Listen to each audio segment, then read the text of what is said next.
राम राम सभी को। My self नवीन कुमार और एक कंपनी जो कि इंडिपेंडेंस से पहले की खुली हुई है, कंपनी का नाम है केसी इंडस्ट्रीज़।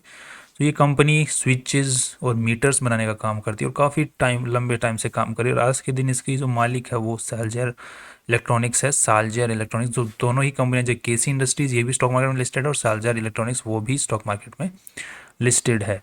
अब यहाँ पे ये जो केसी इंडस्ट्रीज है इसका स्प्लिट हो रहे हैं शेयर्स, और स्प्लिट हो रहे हैं साथ ही साथ बोनस इश्यू भी जारी कर रही है कंपनी। अब यहाँ पे स्प्लिट कितने हो रहे हैं, इसका जो फेस वैल्यू, जो पुरानी कंपनियां थी उनके जो फेस वैल्यू होती थी कंपनीज की, वो 100 के आसपास में होती थी। सो इस कंपनी की भी फेस वैल्यू 100 के आसपास में है और उसको वो 10 पे लेके आना चाह रहे हैं, तो स्प्लिट हो रहे हैं शेयर्स। और नेक्स्ट जो कंपनी कर रही है वो बोनस जारी करी कि एक शेयर के ऊपर में 4 एक्स्ट्रा शेयर्स कंपनी देने वाली है। सो यहाँ पर जो कंपनी का स्टॉक प्राइस है वो लगभग लगभग 40 गुना कम हो जाएगा, मतलब रिड्यूस हो जाएगा। तो आज के दिन अगर कंपनी का हम स्टॉक प्राइसेस को चेक करते हैं तो उसका प्राइस चल रहा है 66,900। तो इस हिसाब से अगर देखा जाए तो सबसे पहले तो स्प्लिट होगा जो कि आएगा 6,000 के आसपास में, 6,600 के आसपास में। और उसके बाद में चार चार पार्ट्स बोनस के 4 गुना और कम होगा क्योंकि बोनस इशू जारी कर रही है। सो लगभग अगर हम 66 को आप डिवाइड बाई 4 कर दोगे तो यहाँ पर ये कितना होता है, 1600 के आसपास में कंपनी का प्राइस जो है वो कल 5 तारीख को रिड्यूस हो जाएगा। तो अगर आपको किसी के पास में केसी इंडस्ट्रीज के शेयर्स हैं, एक या दो शेयर्स हैं, तो वो 1600-1700 के ऊपर में ट्रेड करते हुए दिखें कल 5 तारीख को, 5 जुलाई 2024 को, तो डरना मत, वो स्प्लिट हुए हैं और बोनस इशू जारी हुआ है। वहाँ पे कंपनी की जो वैल्यू होती है, ओवरऑल मार्केट कैप, वो कम नहीं होता है, वो सेम रहता है। बस कंपनी के नंबर ऑफ शेयर्स बढ़ जाते हैं जिस वजह से शेयर प्राइस जो होता है वो रिड्यूस कर दिया जाता है।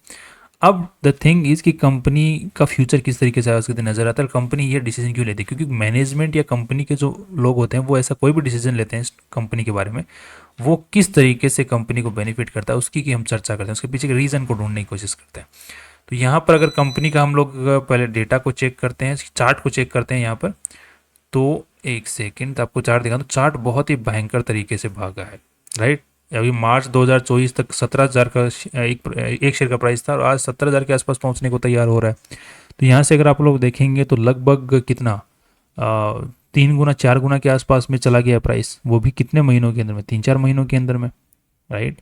दूसरा, अगर हम लोग पुराना डेटा उठा के देखते हैं, यहाँ पर 5 साल का डेटा उठा के देखते हैं, तो 5 साल में तो इसने बहुत ही भयंकर ग्रोथ दी है, क्योंकि 5 साल पहले जो प्राइस था वो 3,000 के आसपास में था, आज पहुंच रहा है 60,000। तो ये 20 गुना का, राइट, 20 गुना हो गया शेयर यहाँ से।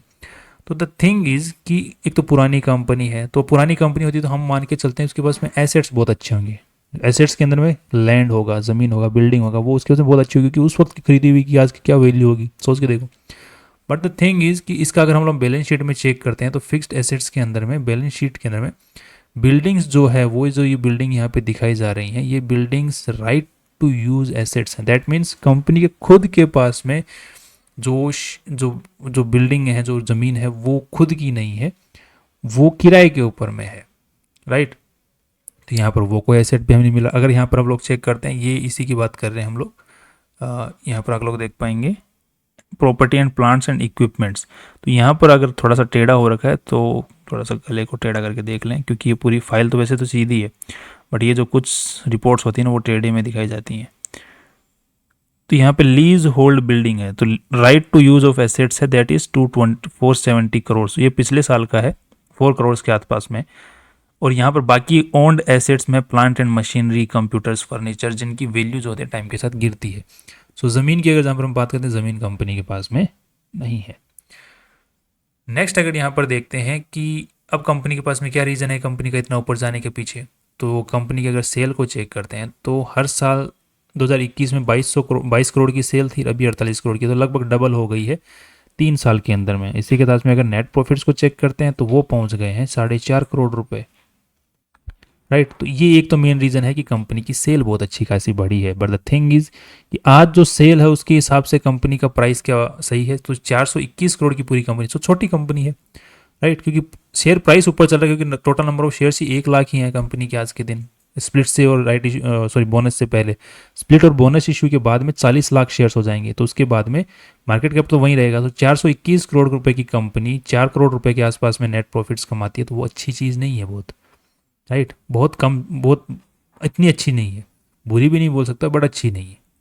बट कंपनी के पास एसेट्स भी नहीं है तो फिर बुरी बन जाती है वो चीज़। अब नेक्स्ट अगर देखते हैं कि कंपनी ये डिसीजन लेके क्यों आ रही है, तो अगर इसका जवाब मुझे मिल रहा है शेयर होल्डिंग पैटर्न के अंदर में। क्यों? यहाँ पे जो प्रमोटर लोग हैं, प्रमोटर्स जैसे यहाँ पे सालजार इलेक्ट्रॉनिक्स जो है उस वो इसके शेयर्स बेच रहा है कंटिन्यूअसली।